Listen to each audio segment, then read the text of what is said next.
Welcome to Breaking Sales, a podcast dedicated to helping you have tough, meaningful, and rewarding conversations with your prospects and clients.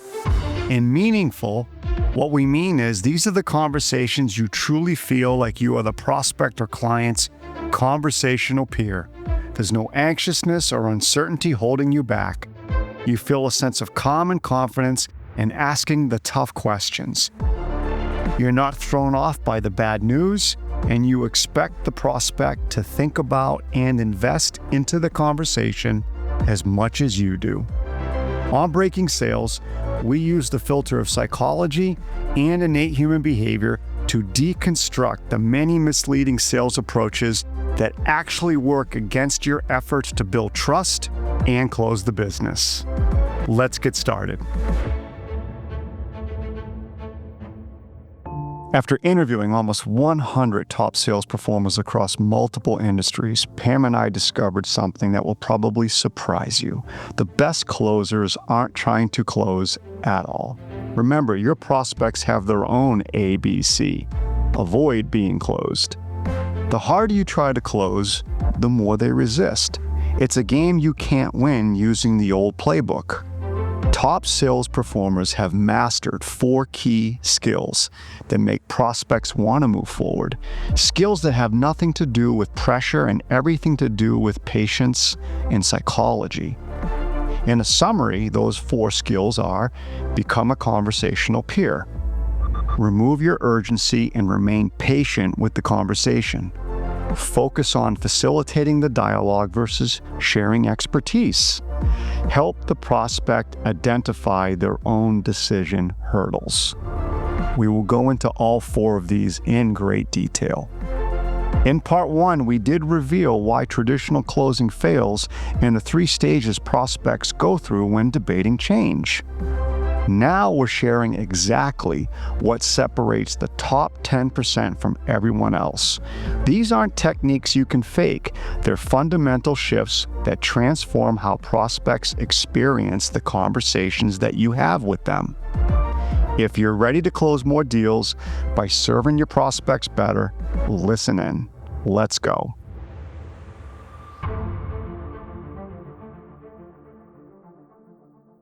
All right, Pam, today I would like to do part 2 of closing.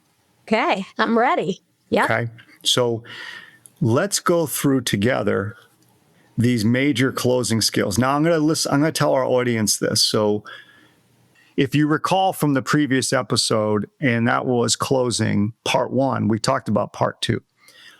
What's cool about this part 2 is that Pam and I and Christy went out and we interviewed probably 80 or 90 top performers in sales across the country in a multitude of different industries. And we came up with a list of what the top closing skills are for these high-performing professionals. We're going to share the top 4 with you today. It will have nothing to do with the ABCs of closing. All right, always be closing. That is non-existent. Actually, if you look at the psychology of what it takes to help another human being decide on change. Your prospects, by the way, also have an ABC, and it's called avoid being closed. So you got to start thinking about that. Every time you go with the ABC, your prospect pulls out their ABC. All right. The first one. Let's dive into this. We're going to give you 4 top performers, and when they close, they look at themselves as a conversational peer. What that means is they don't look at themselves as a peer in title. They don't look at themselves as a peer in stature, but they do look at themselves as a peer within that specific conversation. I think that's a good delineation. Maybe we should kind of peel back a little bit, Pam, what that means then. As you all know, listeners, when we use the words peer-to-peer in our coaching, sometimes if you're younger in your tenure or you're starting a new career in a new type of sales that you're not used to, you don't believe and you don't see yourself as a peer. So I like the way Dan has added this conversational peer to that word. In this particular conversation, I have to be your peer in order to be able to help you think through and debate change. It's understandable, and Pam, you and I have talked about this, why some and many actually may struggle with this. I get it, right? You might be in your late 20s, you could be in your mid 30s, you could be in your early 40s, whatever it might be, and you're sitting with a 55 or a 60-year-old individual who's got twice, three times the experience that you do, and they have a title that has a C in front of it of some kind. I get it, right? We are not telling you that you are that person's peer and to lie to yourself in that way. But what we are trying to help you do is find a way to calm down and trust yourself. Conversational peer means that in that moment, for those 60 minutes or those 45 minutes, your mindset is all about, I have one role or I have one responsibility here, and that is to help this other person determine how and if they might need help. And in that process, it may not include me. But that is my role here. And what's really interesting about that, if you reflect back on part one, the previous episode that Pam and I did, we talked about the 3 stages of closing. That first stage of closing is actually all about and only about, is the topic that you are discussing with that prospect, is that topic in that moment of time, is it worth more time and effort for them to invest in it? That's the first level or stage of closing. And so I think it's easier to be a conversational peer when you know that's the only responsibility that you currently have in that moment. You don't have another responsibility. You don't have to impress them. You do not need to validate yourself. Your role is absolutely to determine, is this topic, this challenge, this issue within their business worth more time and effort for them to invest in it and explore it, period. But maybe I'll play devil's advocate here for a second, Dan. Well, then why do I need to think of myself as a peer? Do I really need to position myself as a conversational peer in order to have that conversation with another person? Yeah, that's a really good question, Pam. And I'd love to hear your answer, because and it might be different than mine, because my head goes to, stop putting your prospects on a pedestal. They haven't earned it yet. They're human beings. That's it. They're just human beings with more experience in that moment in time, maybe. You do not need to put them on a pedestal. You do not need to be subservient. There's no arrogance in this. There's no ego in it, but you don't need to be subservient either.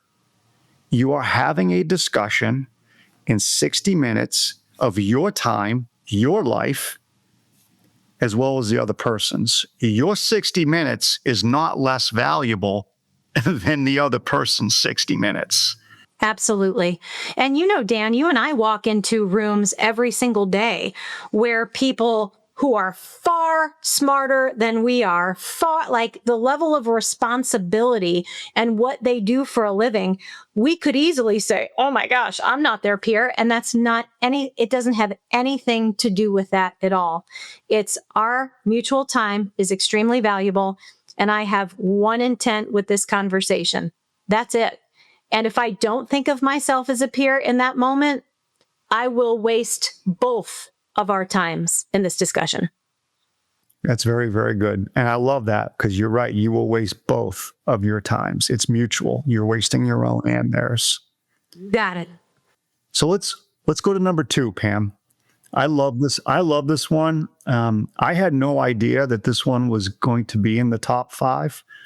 So for our listeners, the number 2 skill set is that top performers are driven. They are driven on their process. Absolutely. They are almost relentless on their process, but they are very patient with their conversations. They don't skip around. They take their time. They gain clarity. They make sure that they understand what that prospect or client is actually saying. They're very patient. Agreed that it was a surprise. But to your comment, Dan, on how many people we talk to, it's amazing how many of the ones that are truly excelling in their ability to become a sales professional, many of them touted patience. Many of them touted patience, especially when it came to being able to earn trust from the person across the table.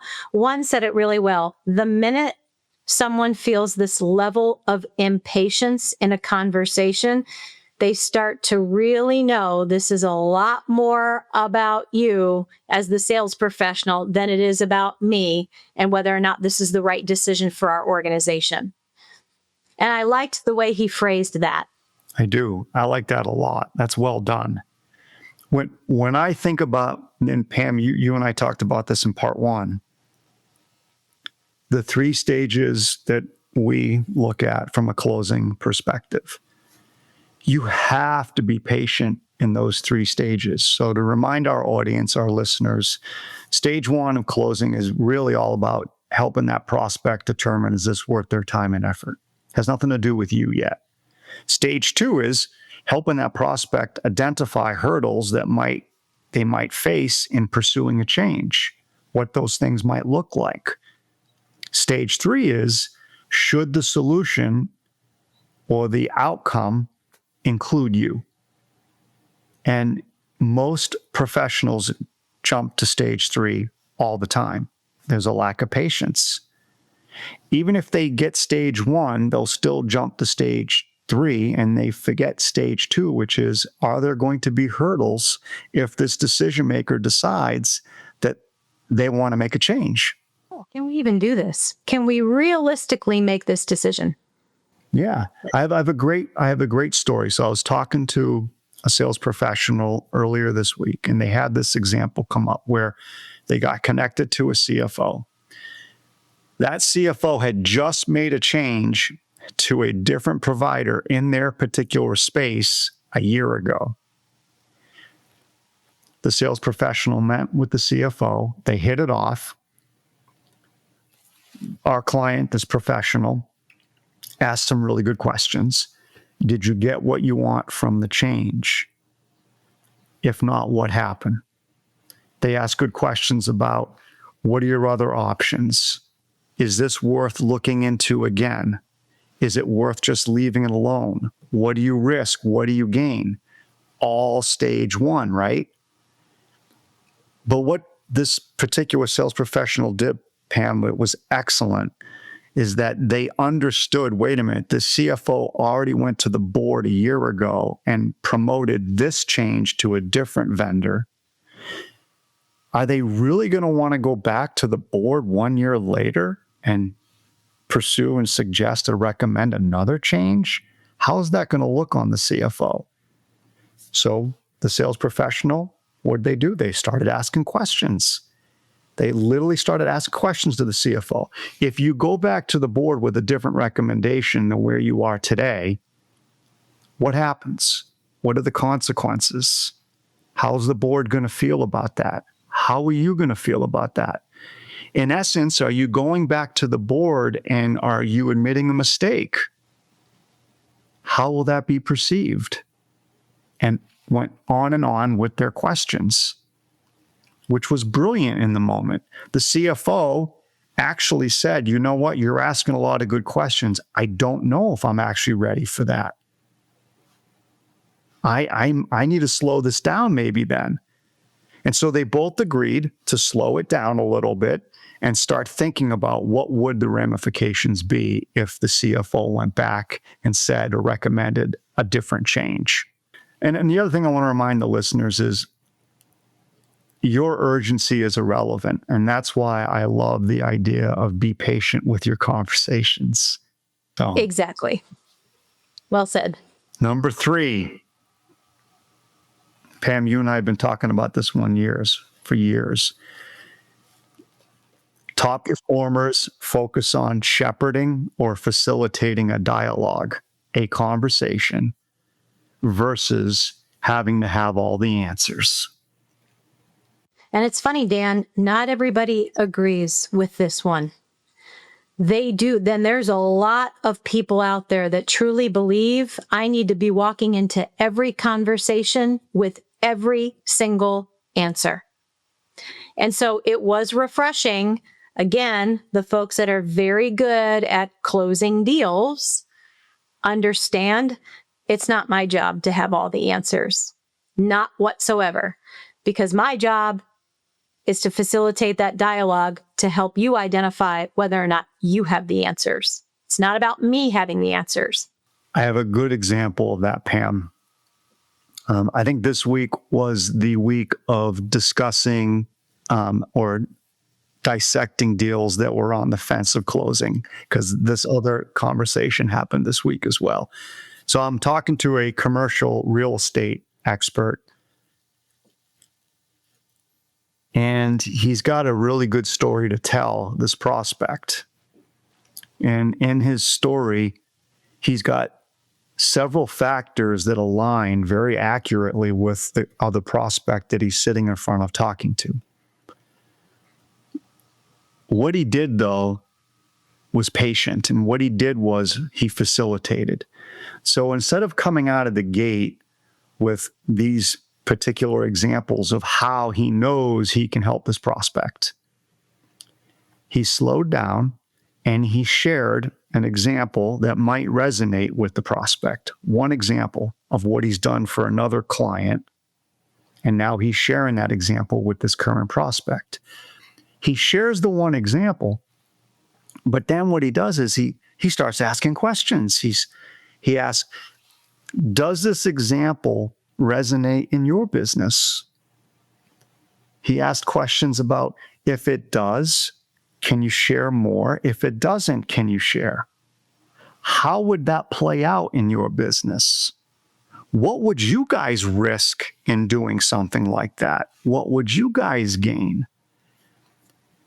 And he would facilitate the dialogue based on his questions to help that prospect in that moment create a vision.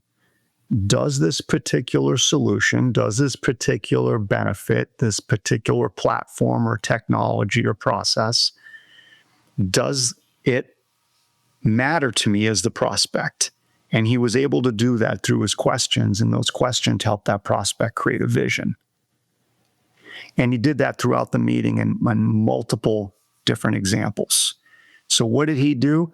Yes, he did share, but he shared and then engaged and facilitated some critical thinking from that prospect about what would that look like in the prospect's world. So I think you just said it, two keywords, critical thinking. And you know, Dan, I'm a big fan of this.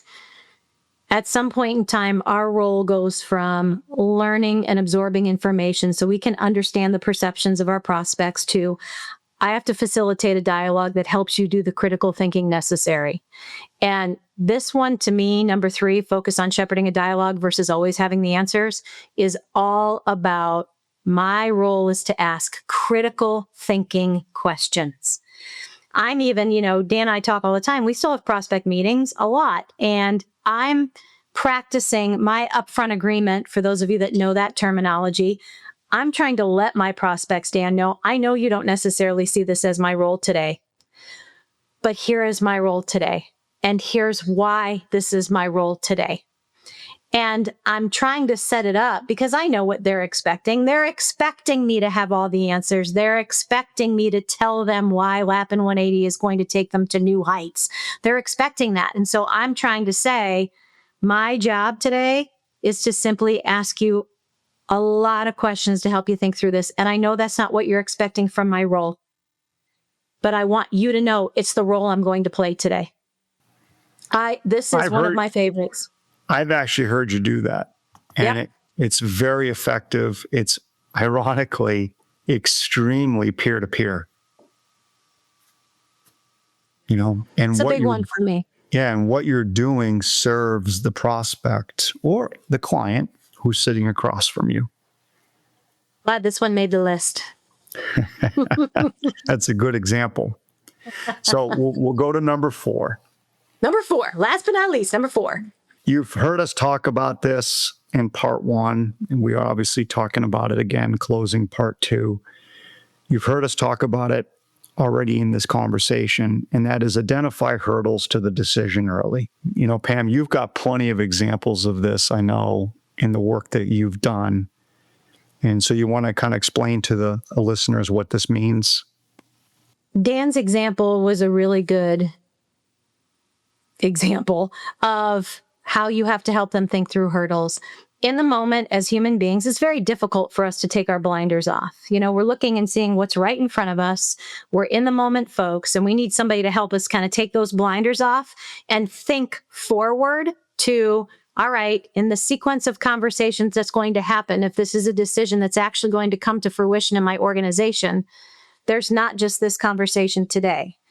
And so even in the example Dan shared, knowing that we had just made a change a year earlier, asking all of those questions, do they even know that you're not satisfied with the current result? Would this surprise them to hear that this is on your mind, that you're necessarily debating another change? What would their reaction be? All those things you ran through is a great example of my job is to help you think about these hurdles that will arrive. The one thing I love about psychology that psychology teaches us, no decision comes without a hurdle. No decision. Some of them are easier to jump over. Some of them are much more difficult. And my job as your trusted advisor is to help you think through those hurdles so you can start to prepare for them, have conversations around the hurdles that you know are going to show up, and understand the weight that those hurdles bear on the decision of the organization. And some folks are hurdles that cannot be cleared. And my job as your trusted advisor is to help you come to that conclusion before any energy and effort goes into something that cannot eventually come to fruition. Or my job is to help you think through that there are hurdles that could potentially hold you back that shouldn't hold you back. They're not as daunting as you believe them to be. So, and again, that goes back to that neutrality, that detachment. But all along the way, I got to start helping you anticipate the hurdles that are going to come with every next level of this conversation as it goes through your organization. Yeah, that's very good. I almost forgot what I was going to add because I was so into what you were sharing. Think about this for our listeners. How many times out there does a prospect tell you, give me a week or give me 2 weeks? And the week or the 2 weeks comes and goes. And then you find yourself chasing. And we all know how we feel. We all hate it. None of us want to chase. There's just something about it that's a little bit degrading almost. It's like, come on, have some respect, right? Let us know, yes or no. You're 3 weeks past the time where they told you they would let you know, and you've still been ghosted. You have nothing. There's a lot of reasons that can happen. One of the main reasons, though, is this hurdle component. There's no doubt that a lot of times your prospect may not anticipate hurdles, or they may not communicate the hurdles to you. And so sure enough, when they go forward to make a decision, come to the decision, and then give their recommendation on what direction the business needs to go, there's a hurdle, there's a barrier. Asking the prospect about hurdles or barriers should be part of your conversation process. There might be some barriers you can't overcome, but you know what? That's okay. At least you know them.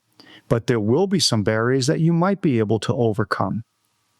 All because you took the time to be patient, you followed your process, and instead of leaping to raising your hand and saying, hey, we can help, choose us, choose us, choose us, you slowed down and you started asking, how might this be perceived? How will this go? As Pam said, does the board know? Does the executive committee know? Does your boss know that you're not satisfied with your current process, your current partner, or whatever it might be? You definitely need to start slowing down and trying to engage the prospect and or the client on what the hurdles to a decision or taking new action might be. And there you have it, folks. Those are the top 4. Pam said it earlier. I'll say it again as we wrap up. It is your mindset too, though. When you have an objective mindset where you are not putting pressure on yourself for some particular outcome, and you're not putting your pressure on yourself to be perfect or telling yourself, hey, don't screw it up, don't make a mistake. When you can alleviate all that negative thought process that causes anxiety, when you can alleviate it, these 4 closing skills actually become very common sense. Good luck. We hope you try them. Thanks, listeners. As I said at the outset of this episode, your prospects have their own ABC, and it's the opposite of what you've been taught. The moment you push with traditional closing tactics, they pull back. You've been there, you've seen it. But when you master these 4 skills, thinking like a conversational peer, staying patient, facilitating a dialogue instead of sharing expertise, and identifying hurdles early, closing becomes what it should be, helping the prospects make the right decision on change. And remember, sometimes the right decision is no change at all. As you think about what to implement and where to begin, start with being patient and facilitating a conversation. Focus on your curiosity, listening, and simply asking questions. These are skills that you already know how to use. Stop treating your prospect conversations like your future depends on it, because it doesn't. Bring some detachment into the conversation and focus on what's best for the prospect by avoiding the temptation to label what you hear or observe as good or bad. This will make you a conversational peer. Think about it. These skills are common sense. Let go of having to win, and you'll win more.